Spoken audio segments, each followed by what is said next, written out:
Hello everyone, it's Megan, and today I'm going to be giving a little presentation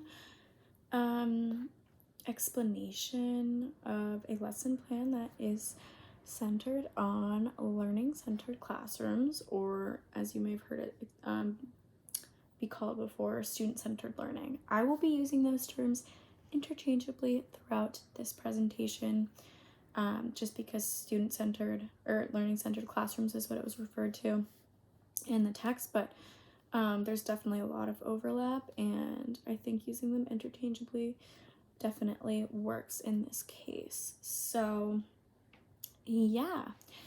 Oh, that was my intro slide. Hello everyone, I guess. Sorry, meant to turn to that earlier.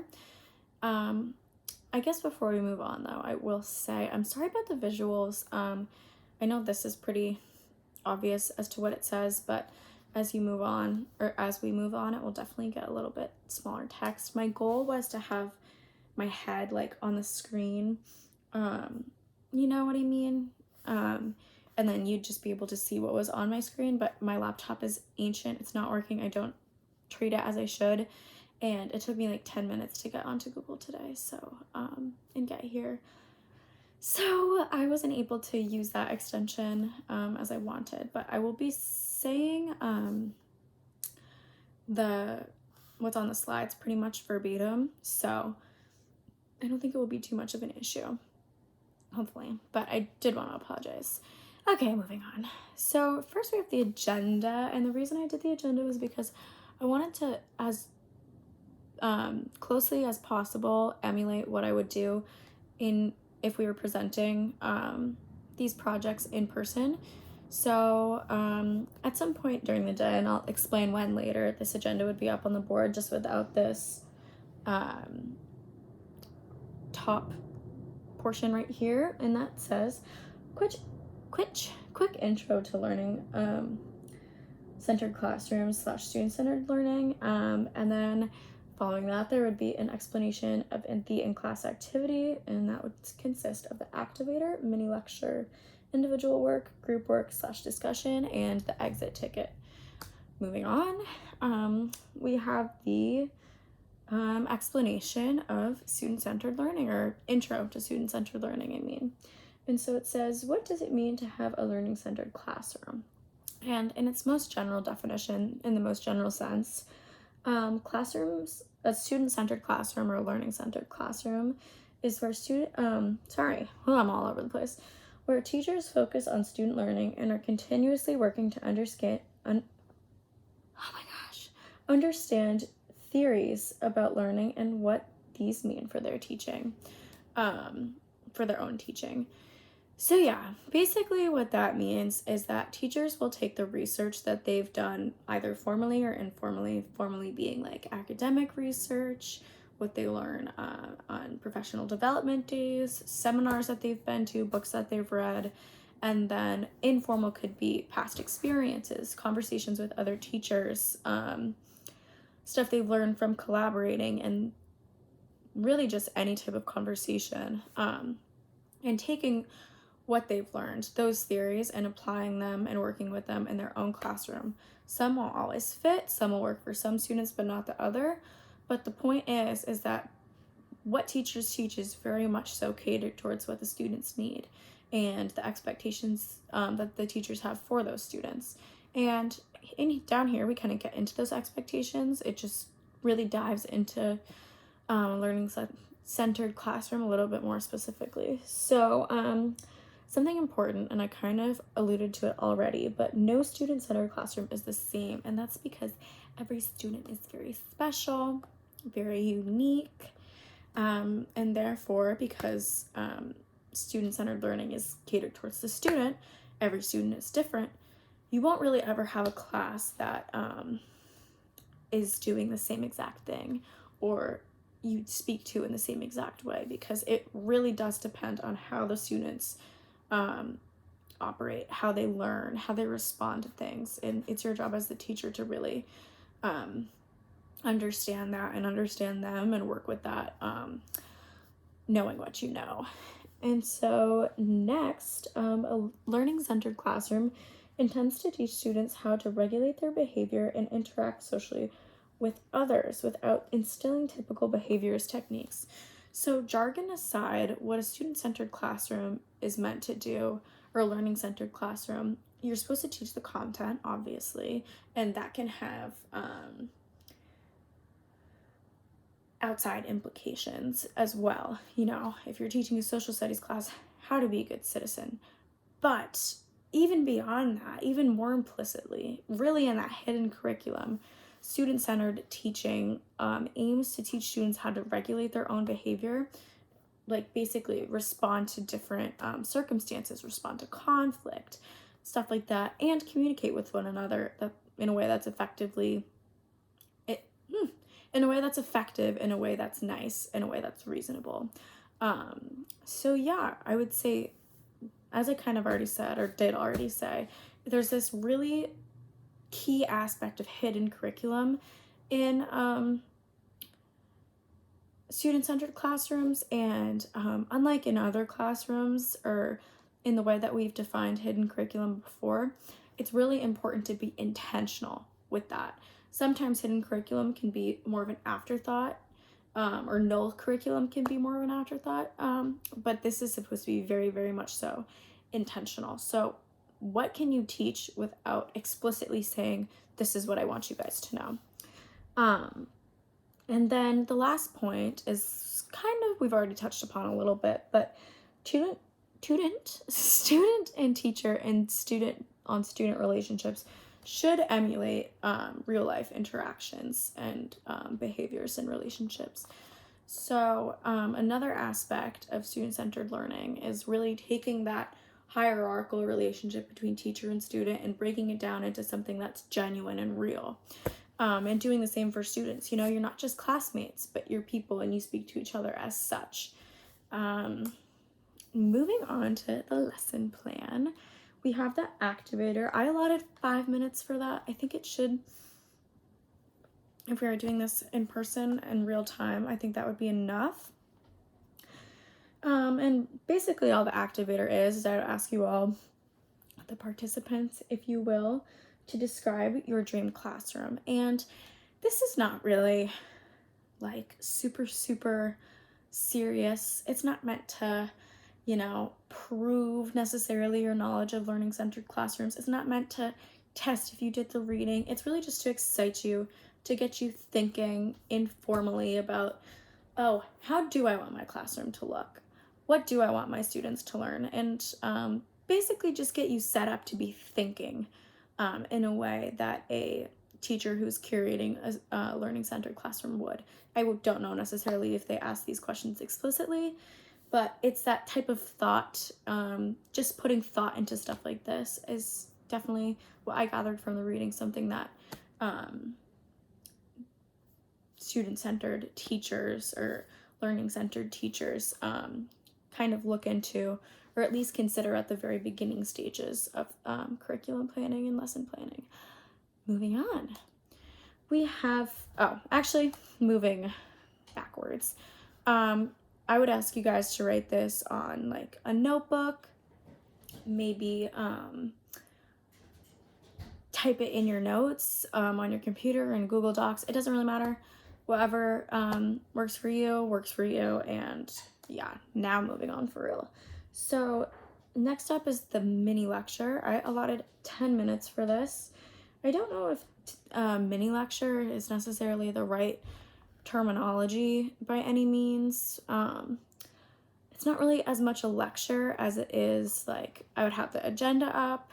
We would go through that as a class, and then I would also describe the fundamentals of learning-centered classrooms, and basically for that I would cut and paste what I wrote on this slide and said in relation to that slide and do that in class. So maybe 2 minutes. That would take 5 minutes most if I was really chatty. And then I would also present the assignment.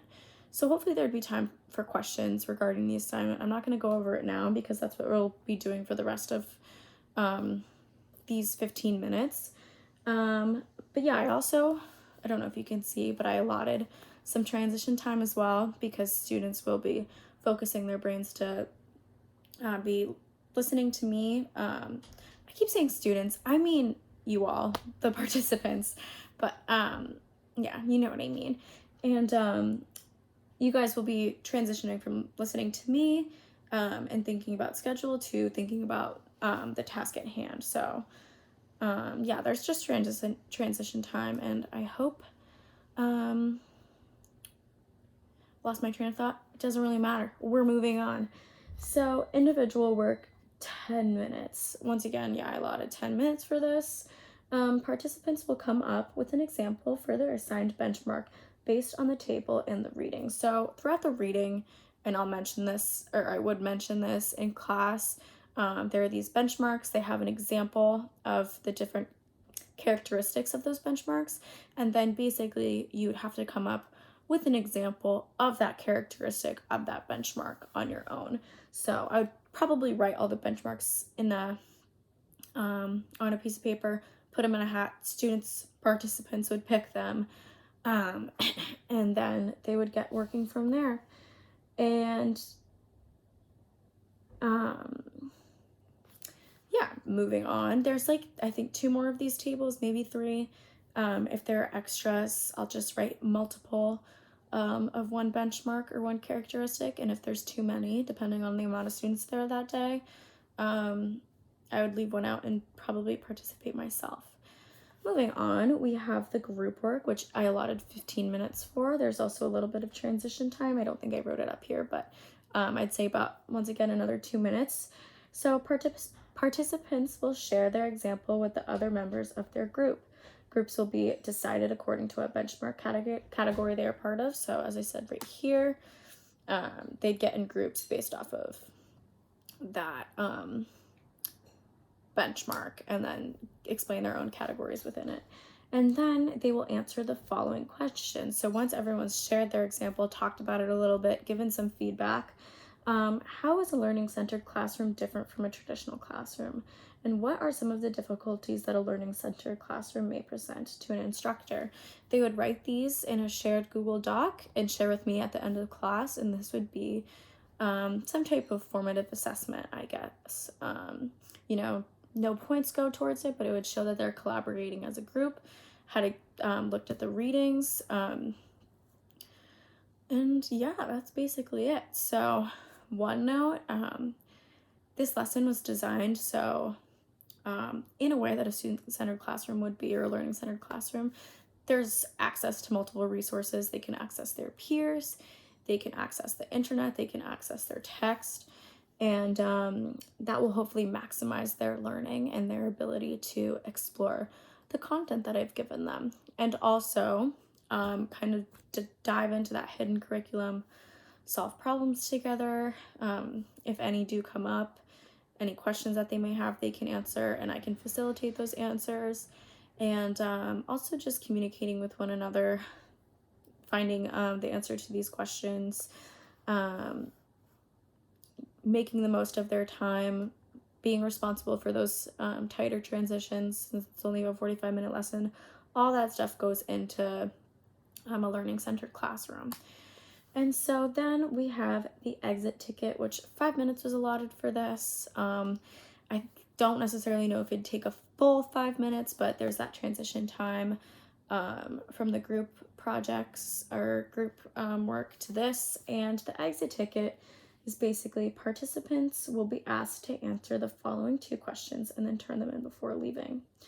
I guess there's technically 3 questions, but they're kind of categorized. I don't know why it says 2. I actually don't. But yeah, so the questions are, have you ever been in a classroom similar to what was described in class? If so, how did it make you feel? Oh yeah, so 2 questions, that's essentially 1. And then, would a learning-centered classroom work in a college environment? And these don't have to be paragraphs or anything. They can be super, super short winded, but I just wanted students to kind of take what they've learned and apply it to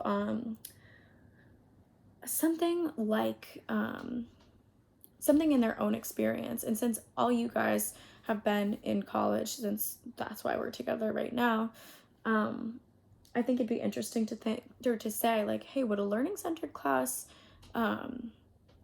really work in an environment like this? If so, why? Once again, doesn't have to get into that specific of detail, but I do think it's a probing question and makes students, or you all, sorry, I guess we're all students, think a little bit more deeply about the topic. And I didn't really touch on it, but that's kind of the same vein here. How is a learning centered classroom different from a traditional classroom? What are some of the difficulties that a learning centered classroom may present to an instructor? Once again, just trying to get everyone to think a little bit more deeply about the reading and talk with their peers. This will be an individual activity, but like I said, same vein. And once again, I would have you write this, not once again, but I would have everyone write this on like a sheet of paper, turn it into me at the end of class, and that would be another formative assessment, but a little bit more individualized. So I could see how everyone is really understanding and how everyone feels about a learning centered classroom. And yeah, I think that's really it. I hope everyone enjoyed this presentation. The amount of times they filmed it has been seriously crazy and a little bit nauseating. I had one draft that was like, I think I had gotten 10 minutes into it and then my stupid iPad died. But yeah, that's really it. Thank you everyone for listening, and I hope you learned a little something, and I hope you have a good rest of your day, night, weekend. Yeah, I'll stop there. All right. Thank you so much. Bye.